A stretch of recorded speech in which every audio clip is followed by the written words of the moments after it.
Apocalypse. What does it mean? Well, most people immediately think about Armageddon and the idea of an end of the world.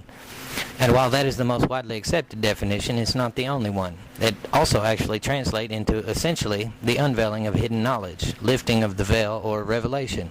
So an apocalypse is a disclosure of something hidden from the majority of mankind in an era dominated by falsehood and misconception. Well, my friends, according to the ancients, we are at the end of that age, and there is a lot of hidden knowledge in need of unveiling. I intend for this presentation to do just that.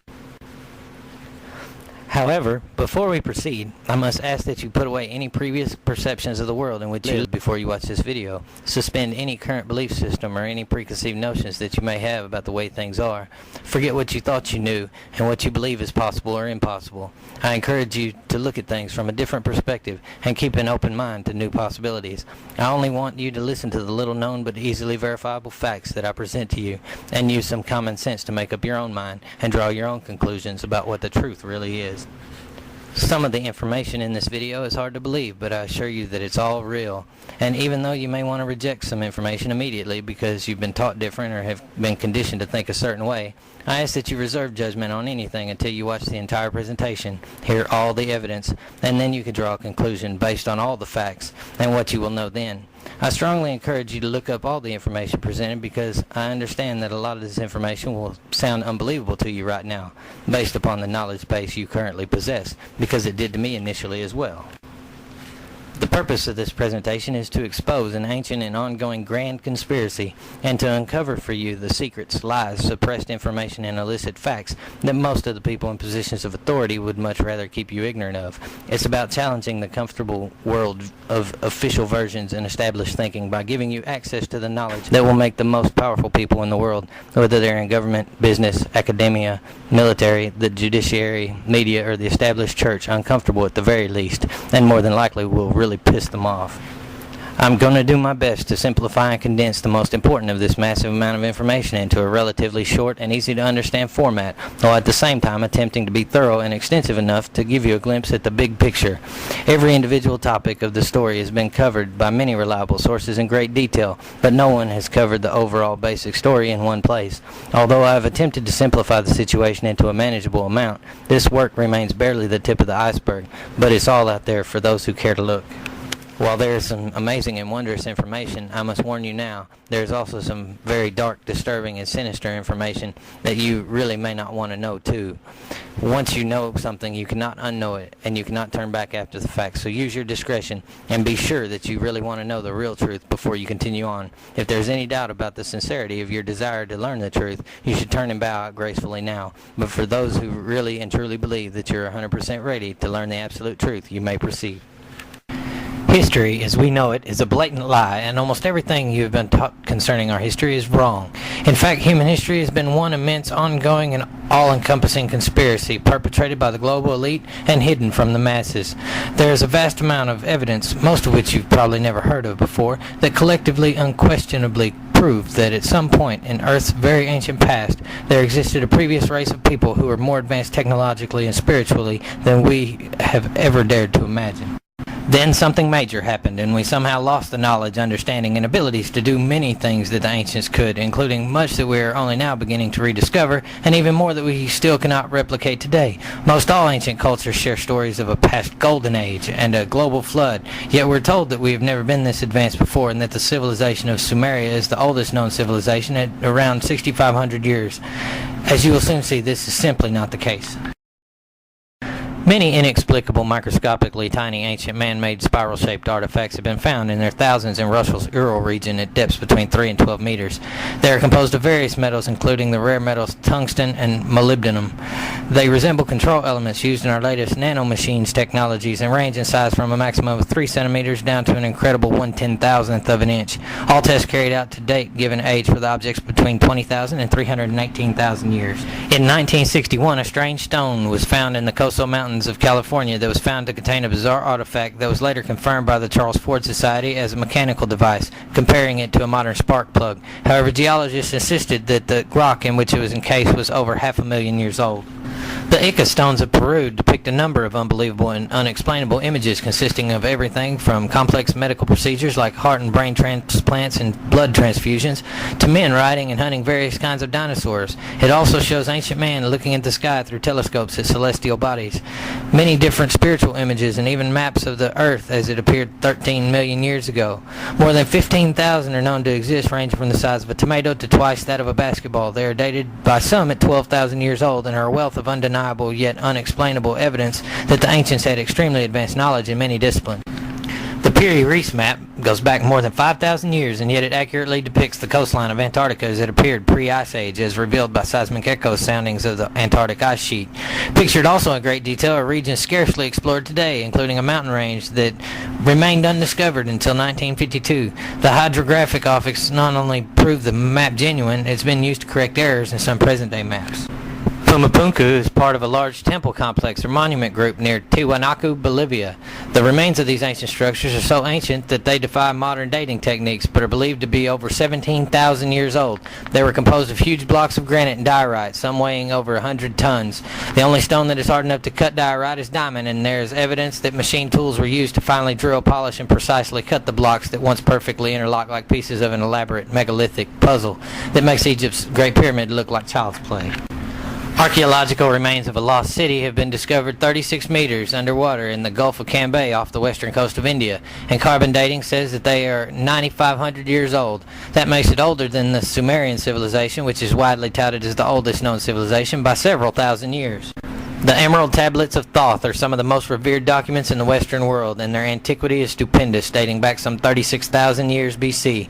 Thoth was an Atlantean priest king who founded a colony in ancient Egypt after the sinking of the mother country of Atlantis. They consist of 12 tablets of emerald green, formed from a substance created through alchemical transmutation. The last 2 tablets are so great and far-reaching in their import that at present it is forbidden to release them to the world at large.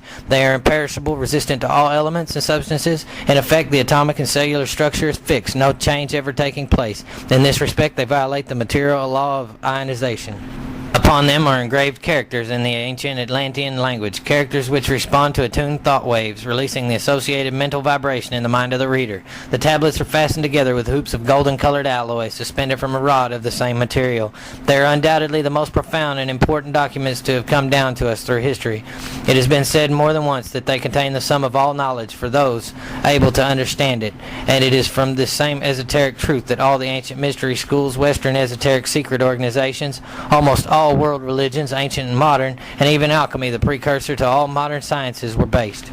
This 13-level pyramid with the all-seeing eye was found in Ecuador and is between 10 and 12,000 years old. Its all-seeing eye glows under a black light, and on the bottom it has an inlay and little gold plates showing the Orion star constellation in what was a once unknown writing called pre-Sanskrit, because it's older than the oldest writing.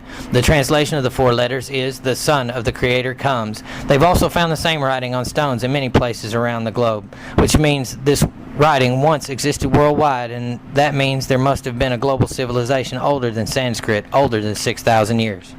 Could aliens have played a role in humanity's amazing ancient history? Well, the fact is, UFOs and aliens are very real, and you will be hard-pressed to find an astrophysicist today who doesn't think that there are a vast amount of other Earths, many of which are several billions of years older than us, existing in the Goldilocks zones of their own solar systems, with plenty of them having intelligent life. So think about it. If there are other races elsewhere who are many billions of years ahead of us, where are they technologically? We're already making it into space and attempting to explore other planets, so is it really that unbelievable that at least one much older, more highly advanced race already has attained the ability to do this and has been visiting our planet for a long time, mining our resources and manipulating DNA the way that the cuneiform tablets of Mesopotamia clearly claim the reptilian Anunnaki have been doing for at least 450,000 years?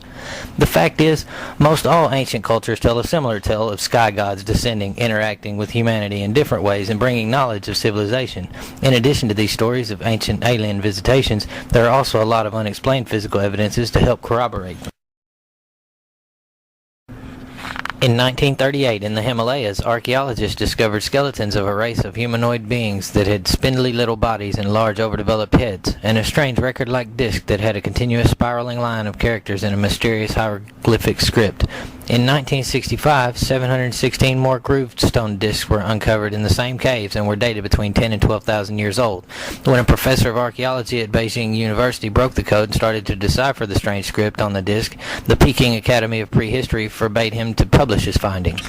The discs told the story of a space probe by the inhabitants of another planet who crash-landed on the Himalayan mountains. The stone discs go on to say how the Dropa were unable to repair their disabled spacecraft and could not return to their home planet, and so were stranded on the planet Earth and took refuge in the caves of the mountains.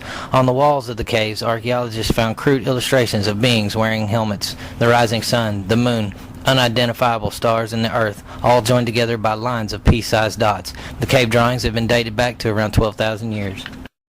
Many other unexplainable humanoid physical remains have been discovered in other places around the world, like the Sealand skull, whose discovery on the Danish island of Sealand in 2007 did not make headlines and instead remained largely ignored by science until 2010. Other unbelievable examples are the elongated humanoid skulls that have been found in various places in South America and are displayed in a small museum in Peru. They are from a race of giants over 2.6 meters tall, and they are not just deformed or misshapen. They are naturally formed like an egg and do not possess the three plates that we as Homo sapiens have. That shows that these are a completely different humanoid species that modern science refuses to acknowledge existed on or visited Earth in the remote past. Other surviving physical evidence of ancient alien visitation includes a multitude of ancient cave paintings, rock drawings, petroglyphs, and numerous ancient artifacts from around the globe that go back many thousands of years and appear to depict UFOs or flying saucers and aliens that generally resemble what are known today as typical alien greys.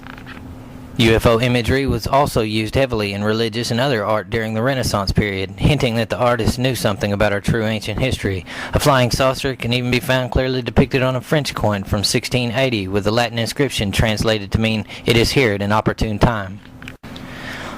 Even more modern evidence can be found in the multitude of amazingly complex crop formations, many with significant symbolic and occult meanings from DNA spirals to sacred geometry, and there are more and more appearing every year. There are two that I find most intriguing, the first of which I will call the Arecibo Message and the Chilbolton Answer. Arecibo is the place in Puerto Rico where the world's largest radio telescope was constructed, and on November 16, 1974, it was used by SETI to transmit an encoded message comprised of several sections, each depicting a particular aspect of our civilization to the heavens. This signal was aimed towards the globular star cluster M13, some 25,000 light years away and consisting of some 300,000 stars in the constellation of Hercules. On Tuesday, the 21st of August 2001, the answer came back in two crop formations reported near Chilbolton Radio Telescope in Hampshire, UK. One was a humanoid face and the other looked almost identical to the Arecibo message, only with a few changes and alterations to the parts of the information. The second intriguing crop formation is of an alien face and a binary data sequence. It was discovered west of Winchester in the UK in August of 2002. When it is decoded, we get the message: "Beware the bearers of false gifts and their broken promises. Much pain, but still time. There is good out there. We oppose deception." Besides this immense amount of physical evidence, there are also some extremely intriguing accounts that boggle the mind and defy logic for the skeptic, like the Aurora, Texas UFO crash. In 1897, 6 to 7 years before the Wright brothers made their first flight, an alien ship was reported to have crashed into a wooden windmill, and the citizens of Aurora found the alien who was injured and picked him up and tried to nurse him while hiding him in a barn. When he died, they buried him in the cemetery, and for years his gravestone was marked with an odd-shaped rock with a spaceship on it until it was stolen. Debris from the spacecraft was put in a well on the farm and has since been sealed off, but in 1973, John Schessler recovered a piece of metal from around the alleged crash site. This piece of metal had been molten at one point in time because it had molded to the shape of the rock it adhered to, and was determined by metallurgists that in 1897 this metal just simply did not exist on Earth.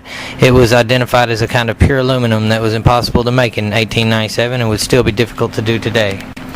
Another intriguing account came in 1961 when Betty and Barney Hill were abducted while driving home from vacation.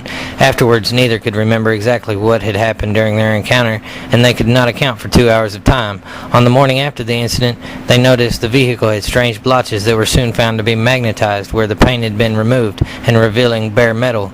Barney had scuff marks on his shoes as if he'd been dragged and an extremely painful back. Betty began to have recurring nightmares of creatures that were intent on kidnapping her and Barney. Eventually, they were referred to a psychiatrist who recommended that they undergo regression hypnosis. They were regressed separately, yet gave similar accounts in remarkable details. The most interesting part was when she asked where they were from and was shown a 3D map of a star system. Then, while under hypnosis, Betty reproduced a detailed sketch of the star system Zeta Reticuli. It meant nothing at the time because it was a full 6 years before astronomers even discovered it. Another interesting phenomenon associated with UFOs is the fact that abductees around the world are finding alien devices implanted in their bodies.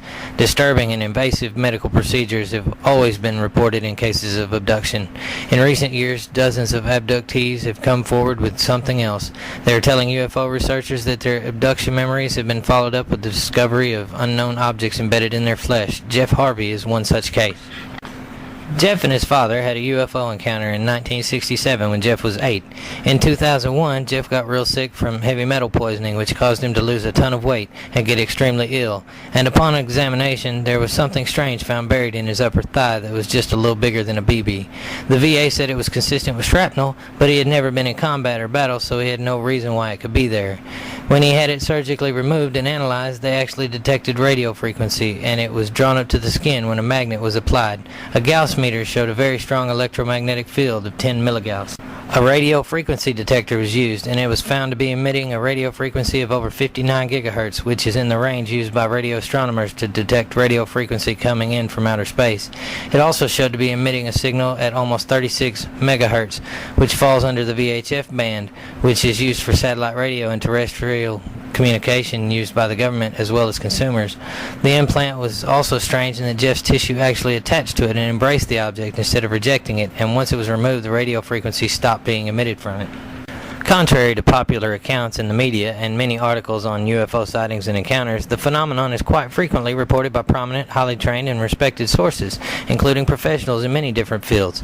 This includes U.S. military and intelligence figures like J. Edgar Hoover, the director of the FBI, and Admiral Roscoe Hillenkotter, the first director of the CIA, as well as prominent political figures including Presidents Truman, Ford, Reagan, and Carter, and many respected scientists like Dr. Margaret Mead, the world-renowned anthropologist, and Dr. Herman Oberth, the father of modern rocketry. In addition to these eminent figures, equally impressive military, intelligence, and political figures have come forward with information and evidence about UFO reality in many different countries. In fact, there is scarcely a place on Earth that UFOs have not been witnessed and reported by numerous credible, reliable, and trained men and women. Also, contrary to popular belief, UFO reports are not limited to rural areas either. The phenomenon has been reported in major metropolitan areas across the globe. UFOs have also been reported quite frequently over civilian and military nuclear facilities, at military bases in the U.S. and worldwide, above and beneath the surface of the Earth's oceans, outside the Earth's atmosphere, and they are constantly reported on or around Earth's natural energy lines called ley lines, and especially where multiple energy lines meet called vortices.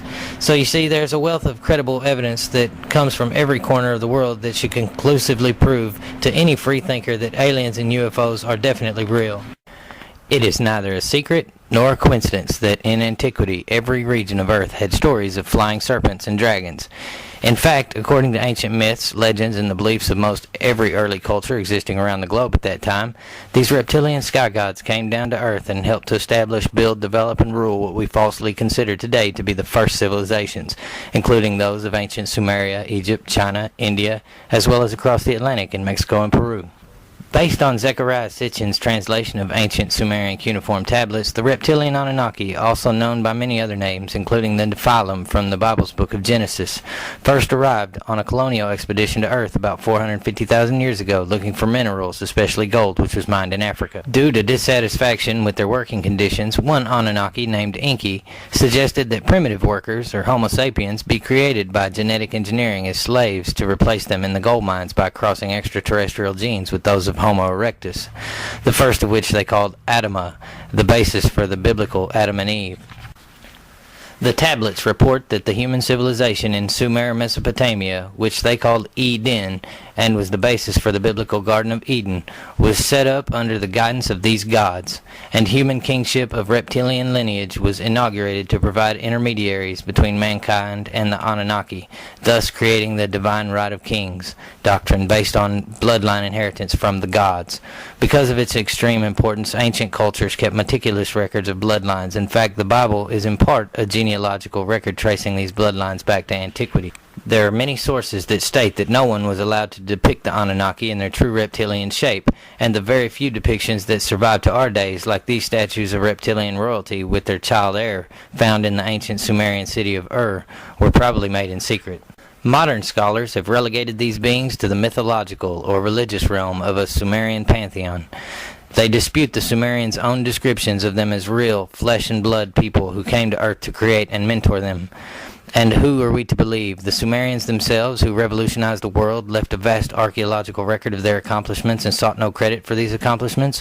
Or modern academics whose worldview descends from one that formerly denied the very existence of the Sumerians and now will not permit them such a history? The fact that scholars do not know the place of origin of the Sumerians or the roots of their language leaves open the possibility of the truth being the Sumerian accounts. All the ancient cultures have archaic stories and texts that tell similar stories that our modern scholars and academics want to suppress and not acknowledge as truth. By using this dragon symbolism, it is easy to see that these reptilian sky gods did not just establish Sumeria, but were involved in establishing other first civilizations as well. Indian mythology is full of references to the serpent gods and flying dragons that brought them knowledge. They call them the Nagas. In the Americas, the Indian cultures of Mexico and Peru all had names for the reptilian sky god that taught them the modern skills and gave them the gifts of civilization. He was called Quetzalcoatl by the Aztecs, Viracocha by the Incas, Kukulkan by the Mayas, Gucumatz by the Central Americans, Botan in Palenque, Zamna in Izamal, and Suma in Venezuela, all of which roughly translate in their respective languages into feathered or plumed serpent or snake, which of course is simply a dragon. In Peru, this plumed serpent god was called Amaru, and the territory known as Amaruca literally translates as land of the plumed serpents and is where America got its name from. The dragon was also a symbol of the sky gods in Babylon, Assyria, Phoenicia, Persia, Hindustan, and many others. In fact, the entire culture of China is based on the dragon and the serpent race, as the Chinese believe that a dragon fathered the first dynasty of divine emperors, and subsequent emperors claimed their right to rule because they were descended from the serpent gods. Back then, astronomy and astrology were part of the same sacred science, and the center of the universe, the pole star, which is the most important point in the universe, was Thuban, also known as Alpha Draconis, and it was a star or star system in the circumpolar constellation of Draco. The most ancient bloodlines are symbolically related to Draco, the great dragon, around which the heavens revolved, and so did earthly civilization, as above, so below. This astronomical event is represented by the circumpunct symbol, which is also the solar symbol for the sun, the alchemical symbol for gold, and represents the Egyptian sun god Ra. Interestingly, not only the Egyptians, but the Incas, Mesoamericans, and the Chinese all believed that their rulers were direct descendants of the sun god. The circumpunct is also representative of more esoteric concepts, including the self and the creative spark of pure divine consciousness within people, linking everyone to the creative mind of a universal God, thus making each person a co-creator of our reality. It also corresponds with the Keter, or the topmost Sephiroth of the Tree of Life in the Jewish mystical Kabbalah. It is considered so sublime that in their foundational work, the Zohar, it is called the most hidden of all hidden things. Besides ancient stories of civilizations having been established by dragon sky gods, the best evidence to prove that these ancient civilizations are all intimately linked to one common heritage comes through the insane amount of similarities and commonalities shared by all of them, including the fact that they all just started popping up out of nowhere at around the same time in Earth's history, all around the world, allegedly with absolutely no precedent, and then they each proceeded to develop virtually instant agriculture and built enormous megalithic structures, especially pyramids. Each had similar traditions of early history, including a Garden of Delight, a Golden Age, a global flood, one original language, and worldwide they shared similar systems of writing, languages, hieroglyphics, and symbols, including the swastika, a sun sign, as well as numerous specialized and intricate glyphs, especially snake and sun combinations. The serpent and the sun are two of the oldest and most widespread symbols used since ancient times. Serpent and sun worship both began at the same time in human history and were universal throughout all ancient cultures. In fact, these two symbols represent similar meanings, and every part of the ancient world was covered with temples sacred to both the dragon and the sun. In religion, mythology, and literature, serpents and suns represent a creative life force, spiritual wisdom, knowledge, power, energy, life, and healing. Actually, many mythologies from ancient traditions throughout the world identify the sun with the serpent as one single extremely powerful and benevolent life-giving force, the sun, which sends her loving serpent hands or energy rays to caress the earth and its inhabitants and to bless it all with life. The first symbols of serpents were attributed to Enki, the DNA manipulator, and fittingly his emblem was the entwined serpents or caduceus. The symbol of the caduceus was later transferred to one of Enki's counterparts, Ningishzida, also known as Thoth, author of the Emerald Tablets, and then to others of his family, because it was, among other things, a code for the bloodline of Enki's heritage. From this symbol of the serpent, the power was transferred to the symbol of the dragon, also a sun symbol, who continued to hold the knowledge. The archetype of the dragon has represented many different symbolic meanings. Among these are power, strength, wisdom, knowledge, and energy, and transcendental consciousness. The dragon represents the universal energetic field as well as the unknown and hidden energy in man and nature. The word dragon comes from the Greek verb durkin, which means to see. The dragon is the principle of clear seeing, the ability to see things in a new light as they really are, beyond all illusions. For this reason, the dragon has great wisdom and power in myths. Ancient cultures also shared many other customs like mummification, burial, circumcision, and the binding of babies' heads to produce an elongated skull. This was deemed very attractive as well as a sign of intelligence and was practiced by the Maya, Incas, Celts, Egyptians, and Basques. They each also produced similar systems of government, societal rules, class distinction, and a pyramidal social hierarchy. On the top of the pyramid were their bloodlines, and on the bottom were the slaves, peasants, and undesirables. If there was any social mobility, it was downward. Similar versions of this hierarchy were developed by civilizations all over the ancient Near East, such as in Mesopotamia, Assyria, Babylon, Persia, and Egypt, as well as the Far East in China and India, in the Mesoamerican cultures of Mexico and Peru, and of course throughout the European empires. Now, the question is, who were these ancient rulers perched atop each of the pyramidal social hierarchies of antiquity?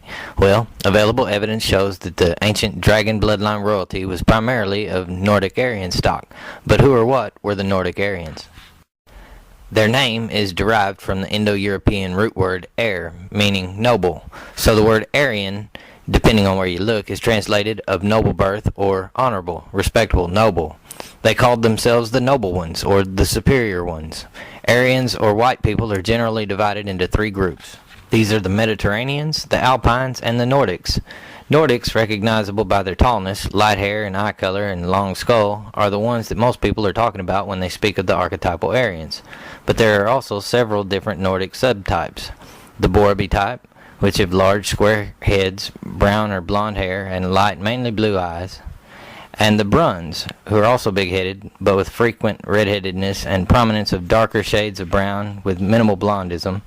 But the Hallstatt Nordic is your stereotypical Aryan, being ash blonde, blue-eyed, tall and slender, straight and narrow-nosed, and relatively long-headed. Throughout history, the Nordic Aryans seemed to be the real movers and shakers, and definitely the ones to watch. They were tough, tribal, and nomadic peoples who were fierce and warlike, and their religion reflected this, dominated as it was by a sky god that enjoins warfare and conquest, commonly known as Zeus. For thousands of years, this race of warriors, sailors, pioneers, and explorers have poured forth from their Northland homes in conquering waves over Europe and many parts of Asia, sometimes conquering peoples vastly superior in numbers by their fierce energy, and then establishing themselves as their aristocratic ruling class, and then perpetuating their rule with their political abilities. You see, the Nordic is at once democratic and aristocratic. Among his own kind, he is democratic, profoundly individualistic, and touchy about his personal rights. Neither he nor his fellows will tolerate tyranny, but wherever the Nordic establishes himself among other races, he is extremely aristocratic. Feeling himself the ruler and the superior, he prides himself on his race and seeks to guard the purity of his blood. This is where racism comes from and why it will never completely go away. Throughout Europe today, the old aristocratic class tends to be of Nordic origin. Even in countries where the Nordic element has been mainly bred out of the population, what little Nordic blood remains is found chiefly concentrated in the old upper-class families. There are many kinds of evidence to support the idea that Nordic Aryans were the primary ruling elite of many ancient cultures from around the world. In the Americas, the feathered serpent sky god, whom they all credited with giving them their cultures, was described universally as a white man with strong formation of body, broad forehead, large blue or emerald eyes, reddish blonde hair, and a flowing beard, dressed in a long white robe reaching his sandaled feet, holding a staff and sometimes having a jaguar at his feet. This white man, whom the Incas called Kontiki Viracocha, and his merry band of white gods that they called the Viracocas, were credited with building the ancient city of Tiahuanaco before he and his assistants departed, saying that they would return one day. Each civilization had a similar tale, and depending on the location as to the reason why he left, but regardless, he always said that he would return one day. Centuries later, when Francisco Pizarro appeared, the Incas were an easy conquest due to the fact that they believed him to be one of these white gods. As did the Aztecs when Hernando Cortez appeared in Mexico with his conquistadors. They believed him to be Quetzalcoatl.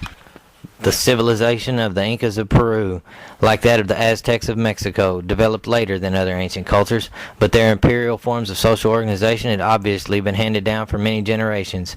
Incan society was tightly organized. At the head was the supreme Inca, who was considered a direct descendant of the sun. His rule was absolute. He was the head of state, commander of the armies, and the authority for all taxes and laws. His title was passed on from one generation to the next so that the noble lineage remained pure and genetically intact.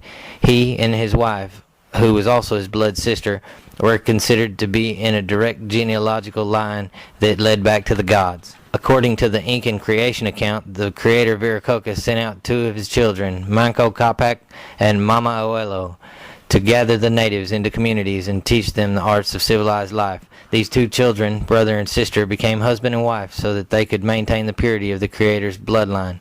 The Supreme Inca had to carry forward this tradition by marrying his blood sister. Though he kept concubines, only the offspring of his sister could produce the next Supreme Inca. The title was passed down from the father to the eldest son of the Inca queen. It was all a carefully controlled genetic operation, for the queen was selected from the best of the Supreme Inca's sisters. Incan cultures did not condone incest in the society in general, but the royal Incan family was permitted to intermarry and have children to ensure the purity of noble blood.